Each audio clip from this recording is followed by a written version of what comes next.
النهاردة هكلمكم على موضوع مهم جدا، وهو قاعة مومياوات الحيوانات بالمتحف المصري.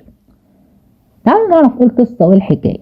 طبعا لو قلت موميا بيجي في مخيلتنا مثلا ملك، اللي هم البشر بصفة عامة. عمره ما يجي في مخيلتنا مثلا لو قلت موميا او تحنيط يجي حيوان، فنستغرب جدا. معرفة الناس كانت معرفة تعتبر قليلة جدا بفكرة ان يبقى في حيوانات متحنطة. القصة بتبدأ من ايه؟ القصة بكل بساطة بتبدأ اما اهتموا بعلم مومياوات الحيوانات، او زي ما نقول كده علم الحيوان بشكل كبير جدا، والمومياوات دي في اواخر القرن العشرين، لما بدأ الاهتمام والفحص يبقى بطريقة منهجية وعلمية. لان كان قبل كده وقبل كده، ونقدر نقول مثلا قبل كده، مثلا نقول في القرن ال18 والقرن ال19 واوائل القرن العشرين، ما كانش فيه اهتمام خالص بالكلام ده. كان في جهل لدرجة ان بعض العلماء كانوا بيبصوا على ان الحيوانات المومياوات دي لو لقوها مثلا كده يقولك دي مجرد تحفة، او مثلا يقولك دي حاجة غريبة او طقس ديني مش اكتر، ما فيهاش اي اهمية. لدرجة ان هم استخدموها في بعض الاحيان كوقود للخشب، ان هو يقولك الخشب عندنا لا ينفع، ممكن نستخدمها لوقود عندنا. لدرجة ان هم استخدموها برضو كثقل موازنة. يعني ايه ثقل موازنة؟ زي ميزان مثلا للسفن اللي بتسافر، اللي كانت بتسافر من اسكندريه لاوروبا، استخدموها كسماد للارض، وطبعا ده سبب امراض. فكان فيها استخدامات غريبه جدا، وحاجه غريبه جدا كانت بتحصل.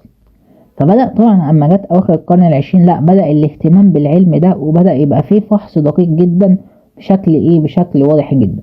وبدأ الفكر ده من خلال ان اتعملت حاجة اسمها قاعة مومياوات الحيوانات، او الاهتمام بمشروع مومياوات الحيوانات، من خلال طبعا مشروع مشترك كمان بين المتحف المصري والجامعة الأمريكية بالقاهرة بقيادة الدكتورة سليمة إكرام. وبدأ الفحص بشكل دقيق جدا.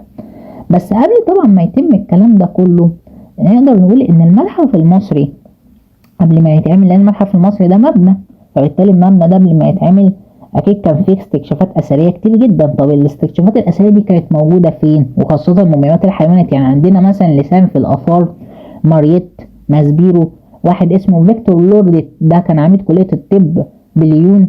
فده كان راجل مهتم بمومياوات الحيوانات جدا، وكان ليه دور كبير جدا في الاهتمام بمومياوات الحيوانات. طيب كل ده كان موجود فين؟ وكل ده كانوا لاقوه فين؟ طبعا بكل بساطة خالص ان طبعا كان قبل المتحف المصري كان في مراحل لبناء المتحف المصري، ودي هقولها باختصار شديد جدا. يعني كان في متحف بولاق واتحط فيه مومياوات الحيوانات دي، بعد كده اتنقلت في مكان في الجيزة. بعد كده لما اتعمل المتحف المصري 1903 بدأ بقى يتنقل مومياوات الحيوانات دي. بعد كده في فترة في 1930 قال لك لا، دي المومياوات كتير جدا، هنبتدي نوزعها على المتاحف. فوزعوها في المتحف الزراعي شوية اللي هو بالدقي، ووزعوها في متحف التحنيط اللي هو بالأقصر. عايز اقول لكم كمان ان بعض مومياوات الحيوانات متاخده بره. يعني مثلا كان العلماء مثلا اللي يلاقوا حاجه ياخدوها معاهم. كان ممكن بعض اصلا يعني يقول لك كانت تبقى ممكن هدايا تذكاريه لبعض الناس المسافرين، يقول لك هدايا تذكاريه بقى نديها لهم. فاهمين القصد ايه؟ فكان في حاجات بره. يعني عايز اقول لكم ان المتحف البريطاني لوحده فيه 400 موميا حيوان. تخيلوا العدد الكبير، وتخيلوا كميه اكتشاف مومياوات الحيوانات كان عامل ازاي. فطبعا دي مختلفه في جدا. فطبعا لما اتعمل المتحف المصري وزي ما قلت لكم واتنقل وي الى اخره، بدا بقى عمليات 1998 بدا المشروع اللي انا قلت لكم عليه، اللي هو من المتحف المصري والجامعه الامريكيه بالقاهره.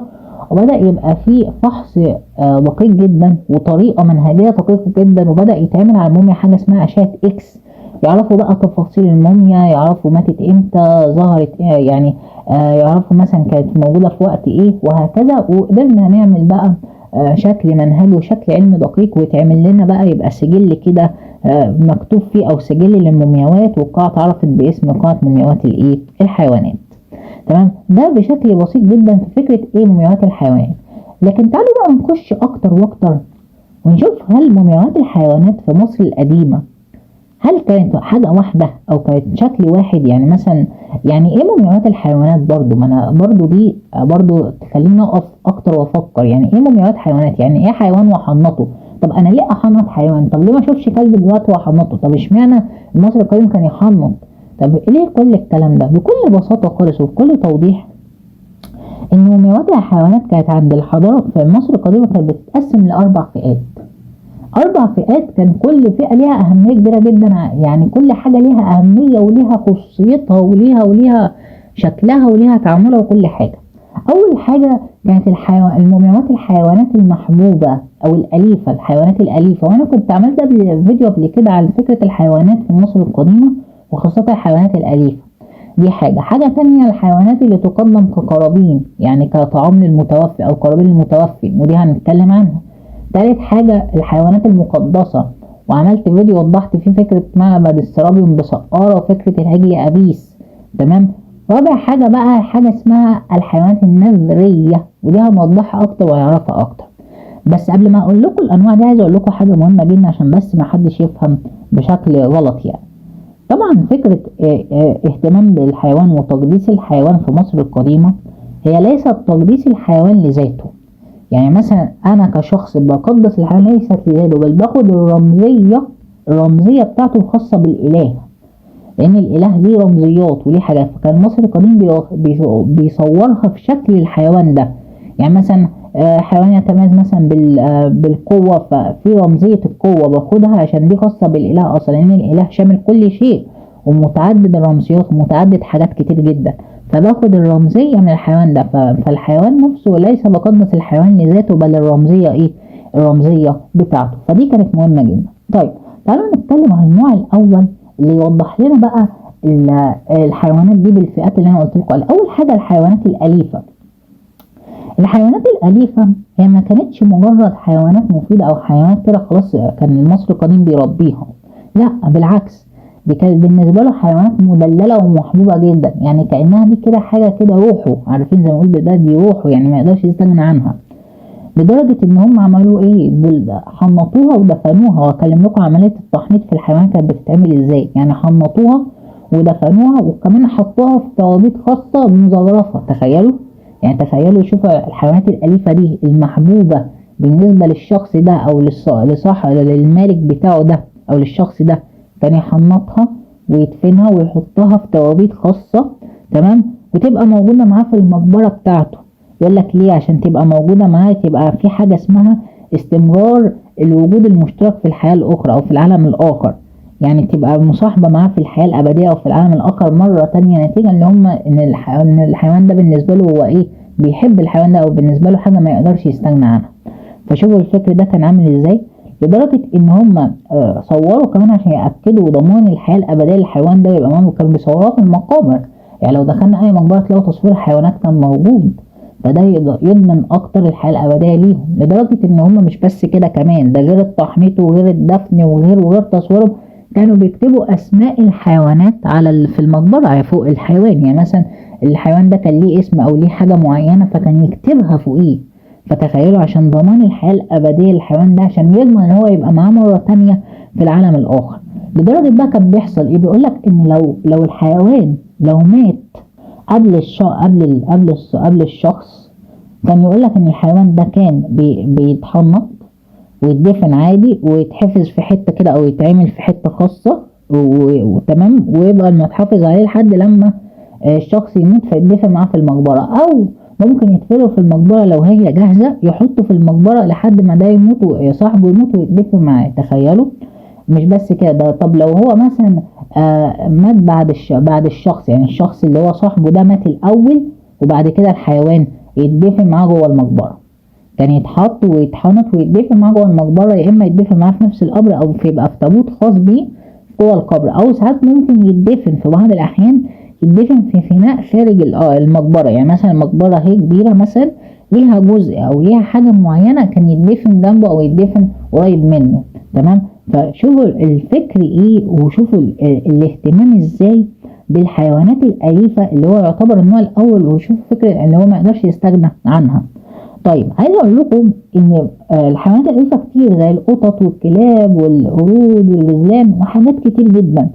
بس نلاقي لو احنا لما جينا عملنا الأشعة إكس وفحصناها، لقينا ان اغلب المومياوات بتاعت الحيوانات دي اغلبها كلها بصفة عامة بترجع من العصر المتأخر والعصر اليوناني والعصر الروماني.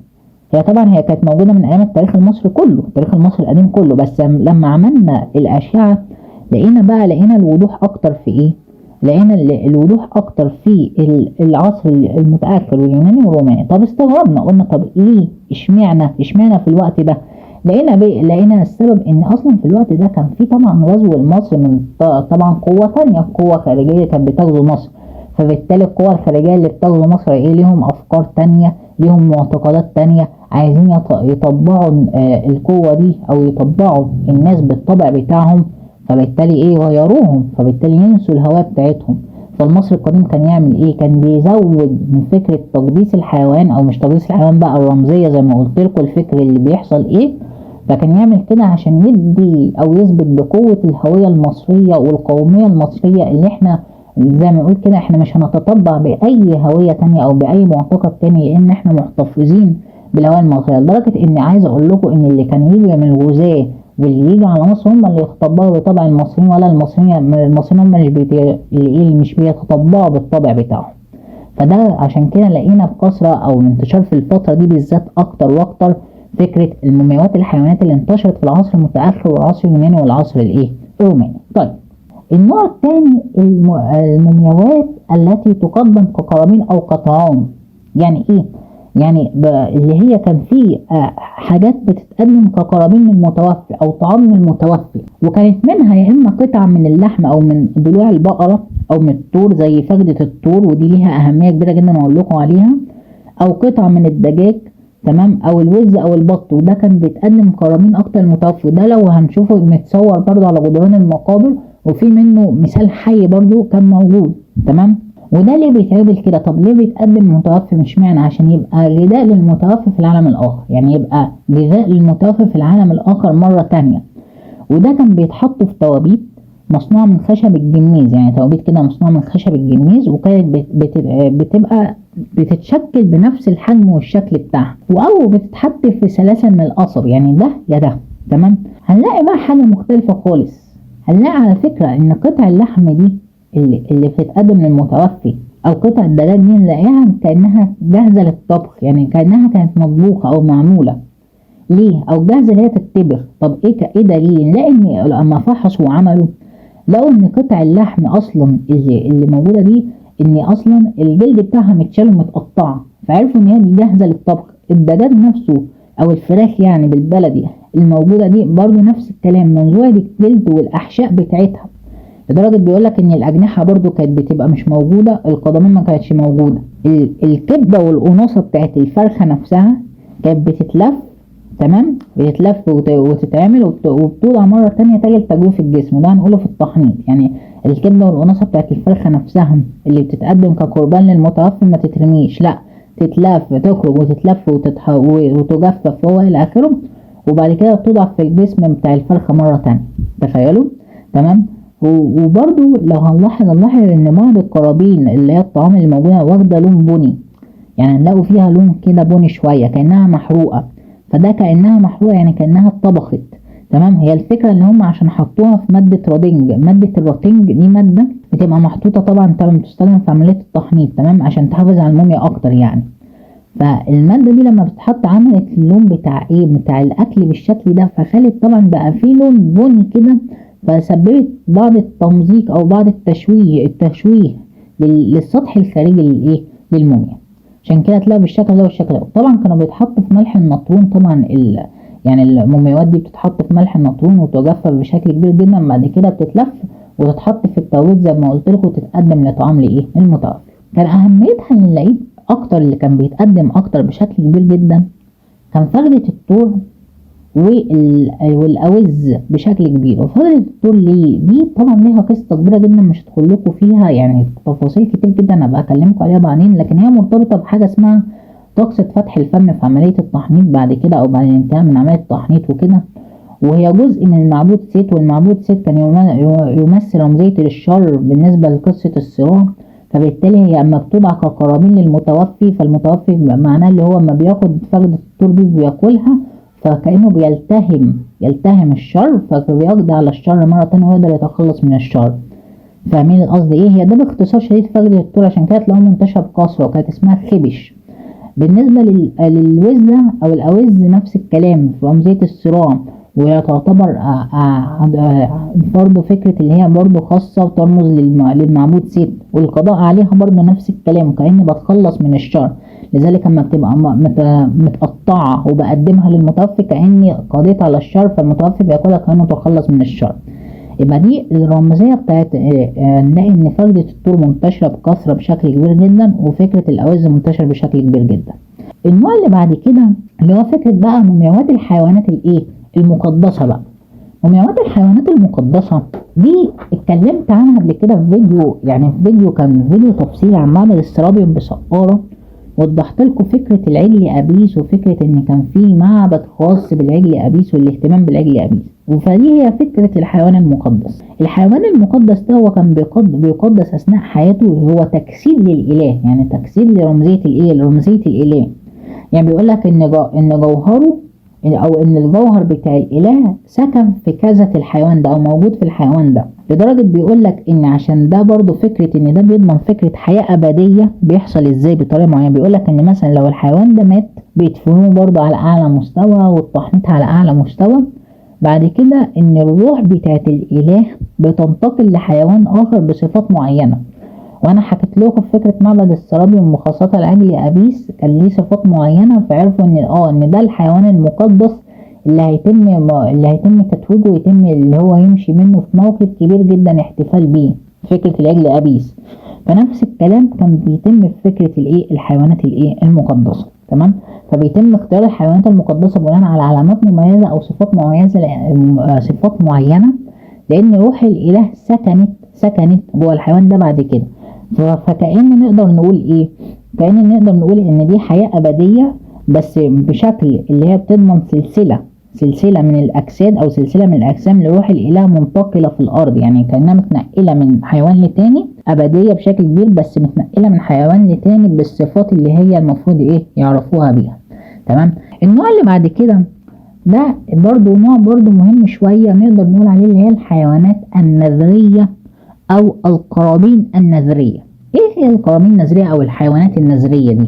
بكل بساطة هي حيوانات متحنطة كانت تقدم للمعبود او للاله. فمثلا كان للمعبود مثلا او الاله ده ليه رمزية الحيوان بتاعته بشكل بسيط. يعني مثلا المعبودة بسطت دي كانت بتتصور بشكل القطة، فكان يقدم لها نفس الشكل بتاعها. يعني ما ينفعش مثلا قطة اقدم مثلا سمك، فاهمين القصد ايه؟ لا، بقدم بنفس الشكل بتاعها. فايه الشكل بتاع ده؟ كنت بقدم مجموعة من القطط كقرابين نذرية للمعبود ده. وعايز اقول لكم ان القرابين النذرية دي كانت بتدفن كلها في سراديب في سرداب، يعني مكان تحت الارض كده، مكان لا ملحق بالمقبرة، ويدفنوا كلهم تحت الارض. وده طبعا كان يدفنوا امتى بقى؟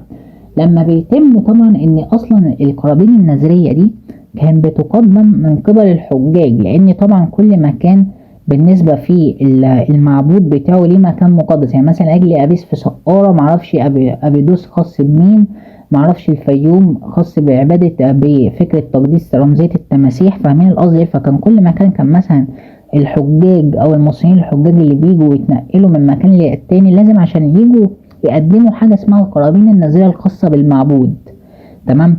فكان بيشتروها من الكهنة وكانوا بيقدموها للمعبود طبعا عشان لضمان بعد كده طبعا فكرة الحياة الحياة الأبدية بعد كده. يعني القرابين النذرية دي لما كانت بتتقدم طبعا كان في حجاج يجوا للأماكن ويقدموا، فكان عليها طلب كبير جدا، يعني طلب كبير جدا لدرجة ان اصلا ان الحيوانات النذرية دي كانت بتتربى في مزارع او تتربى في اماكن خاصة وتقتل. تخيلوا، يعني بتتربى بعد كده بتتقتل. فاستغربنا هم ليه بيقتلوها؟ يقول لك لا، هي بتتقتل مش عشان للقتل، لا هي بتتقتل لانها هتنعم بحياة افضل وحياة ابدية، لانها بتقدم للمعبود نفسه اللي هو الاله بصفة عامة، بتقدم للمعبود فتنعم بحياة ابدية. عشان كده كانوا بيقتلوها، وعشان الناس طبعا كان عليهم اقبال كبير جدا اللي هم عايزين القرابين النذرية، فما فيش. فكانوا يعملوا ايه؟ يربوا مثلا حيوانات معينة، فيجوا الكهنة يقتلوها ويحنطوها والى اخره، ويعملوا عملية التحنيط الخاصة بها. بعد كده بيقدموها للحجاج ده لما يشتروها يقدموها، وبيقدمها كقربان للاله. تمام. فكانوا يقتلوها عشان تنعم بحياة افضل. يعني هم عارفين ان هي تنعم بحياة افضل، مش بيقتلوها لغرض القتل، لا ده الغرض عشان تقدم كقرابين لانها ليها حياة ابدية تانية غير الحياة اللي هي عايشاها. فاهمين الفكرة ايه؟ فاهمين القصد؟ فعشان كده كانت بتقتل. والدليل على كده لما شفنا مومياوات قطط لقينا اللي هي اصلا العمود الفقري بتاعها مهمش، يعني عرفنا اللي هو ان الرقبه بتاعتها اتكسرت، وده كان قبل ما يحصل فيها عمليه التحنيط ده بكل بساطه. طيب لكن بعد كده العلماء اكتشفوا حاجه غريبه جدا، اكتشفوا ان اغلب القرابين النظريه مزيفه. يعني ايه مزيفه؟ خارجه ما فيهاش حاجه. الله، استغربنا. يقول لك يعني ايه مزيفه ما فيهاش حاجه؟ يعني احنا عارفين ان مثلا لو قطه يبقى متحنطه ويبقى فيها القطه نفسها فتقدم للمعبوده بسطت اللي هي واخده شكل القطه، ده بكل بساطه او بكل توضيح. طيب وجدوا مثلا ان الموميا النذريه دي اللي فيها القطه طلع ما فيهاش قطه، هي مجرد شكل على الفاضي لكن من جوه فاضيه. فاستغربوا، قال لك ده بعض الناس يقول لك او العلماء يقول لك ده الكهنه خدعوا الحجاج. الكلام ده مش صح، مفيش الكلام ده. هي بكل بساطه ايه، ان كان في اقبال كبير جدا على اللي انا مثلا عايز قرابين النذريه دي، فالاقبال الكبير مش لاقي، عايز اكفي الغرض، عايز اعمل، طب اعمل ايه؟ فببتدي اعمل حاجه اسمها مومياوات، زي مومياوات نظريه ايه، فاضيه او مش فاضيه، شبه فاضيه. يعني ايه شبه فاضيه؟ يعني ممكن املاها بالريش على حسب الشكل ايه اللي انا بديه للاله، تمام، او للمعبود. ممكن املاها بعظام، ممكن املاها بحاجه معينه. فكان الكهنة عارفين او يقول لك ان فكرة ان الجزء بيرمز للكل. يعني ايه الجزء بيرمز للكل؟ يعني لو انت قدمت كجزء بسيط هو بيرمز كأنك قدمت الموميا نفسها كشكل كامل. فاهمين القصد ايه؟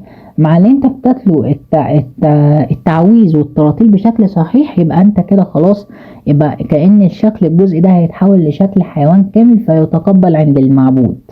فاهمين؟ يعني مثلا بكل بساطة، يعني مثلا نقدر نقول مثلا ان ايه، واحد مثلا مش عارف يعني مثلا ممكن يصلي او يقدم قرابين الى اخره بس ما يتقبلش منه. ليه؟ لانه هو مجرد فارغ.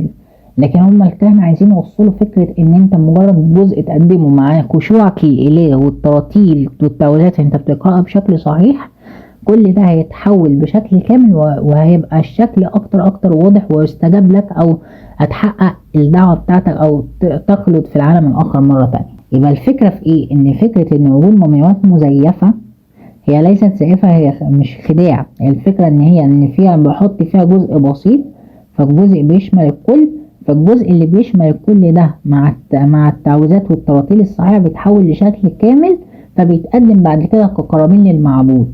فبالتالي هو فكرة الخشوع اكتر، يعني كأن عايز اقول لك ان كل ده قايم على فكرة الخشوع والتوجه لله بشكل ايه، بشكل فيه خشوع وكبير جدا، وليس مجرد انت حاجة بتقدمها كده وخلاص. فاهمين القصد؟ عشان كده ما نقدرش نقول ان الكهنة خدعوا الحجاج، ما فيش الكلام ده.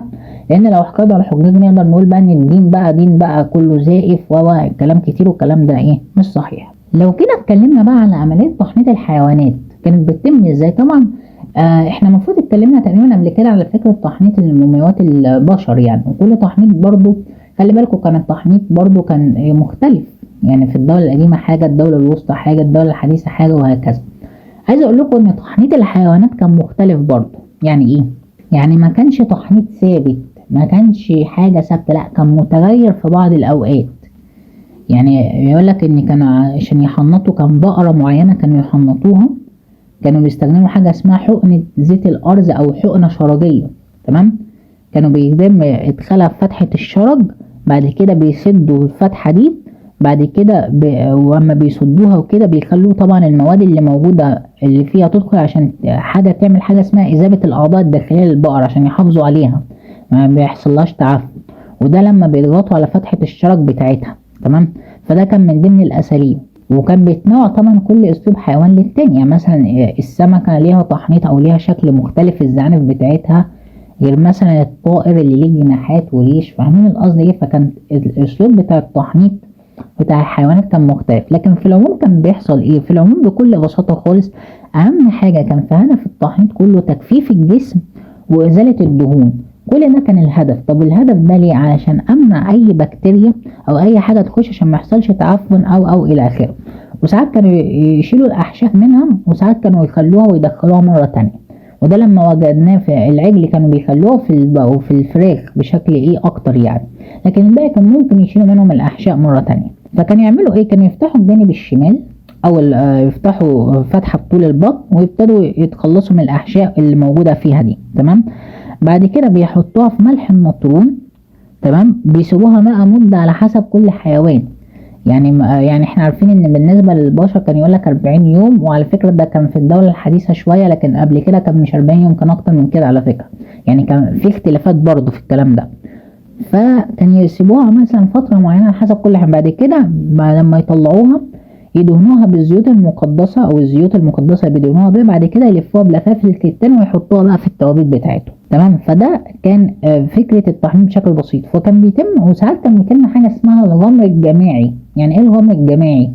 بالنسبة للمومياوات النذرية اللي هي كانت عليها الإقبال والطلب الكتير، فكان مثلا يعملوها كلها ويحنطوها أو يعملوها ويجوا في مرحلة ملح النطرون ويحطوها بشكل مثلا حيوانات كتير يحطوها في ملح النطرون لحد لما تجف وتمسك كويس ويدهنوها بالزيوت. بعد كده إيه، يلفوها ويدوها للحجاج أو للشخص عشان يقدمها كقربان للمعبود.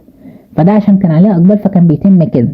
تمام. وكانت طبعا بعض المومياوات الحيوانات كانت بتحط عليها أقنعة، وكان بتتحط عليها تمائم للحماية وهكذا. تميمة يعني حاجة كده بتتحط للحماية بالنسبة لها. فنقدر نقول ايه؟ نقدر نقول بكل بساطة خالص ان مومياوات الحيوانات كانت ليها أهمية كبيرة جدا وليها قصة كبيرة جدا وحكاية كبيرة جدا. ونقدر نقول هي كانت عمل بيزنس، يعني كان بيزنس برضو في الحضارة المصرية. يعني اللي استفاد أكتر الكهنة اللي كان ليهم كل مكانة. يعني الكهنة مثلا كان في كهنة مخصصين لرعاية الحيوانات. الكاهن اللي كان مهتم بفكرة الحيوان المقدس كان ليه شكل تاني واهتمام كبير جدا. الناس اللي المحنطين او الناس اللي بتحنط ليهم اجورهم. العمال نفسهم اللي بيجيبوا الخامات او بيجيبوا الحاجات ليهم مرتباتهم. فكان في ناحية اقتصادية ماشية بشكل كبير جدا، لقمة عيش زي ما نقول بالبلدي يعني. لدرجة ان مادة الراتنج اللي كانت موجودة دي كانوا بيجيبوها من بره. يعني كانوا بيجيبوها من سوريا، من افريقيا، من الصومال واثيوبيا وهكذا. بكل ده كان قايم على فكرة حاجة اسمها الايه، التجارة الدولية. طيب تعالوا بقى ممكن نشوف بعض النماذج كده الصغيرة نقدر نقول فيها شرح كده بسيط لبعض مومياوات الحيوانات. لو بصينا مثلا من ضمن الحاجات اللي موجودة في قاعة مومياوات الحيوانات عندنا الجزالة دي. شايفين التابوت ده؟ التابوت اللي متحنطة فيه الجزالة واخد شكل الجزالة بالظبط. وكانت دي الجزالة ترجع للكاهنة اسمها ايست ام خب. تمام. وكانت موجودة في الدير البحري، يعني في مقبرة بالدير الغربي. ونلاقي ان التابوت اللي معمول ده مصنوع من خشب الجميز. ونلاقي ان السطح الداخلي والخارجي للتابوت مغطى بطبقه من الحصى الابيض. يعني تلاقوا في طبقه كده من الحصى الابيض متغطى عليه بتغطي عليها الجزاله بشكل كبير جدا. طيب طبعا والاحشاء بتاعت الجزاله على فكره اتحطت فيها مره تانية لما عملوا الاشعه بتاعتها. تمام. وده عشان تدي اكتر، يعني يقول لك احتفاظ بالشكل بتاعه قوام بشكل كبير جدا. عندنا مثلا الكلب ده مشهور جدا، ده كلب الصيد. تمام. اتوجد في وادي الملوك بالاقصر. ده بيقول لك ربما ممكن يكون خاص بالملك ابن حوتب الثاني، او يعني او ممكن يكون خاص بكلب الملك حور محب، يعني ايا كان.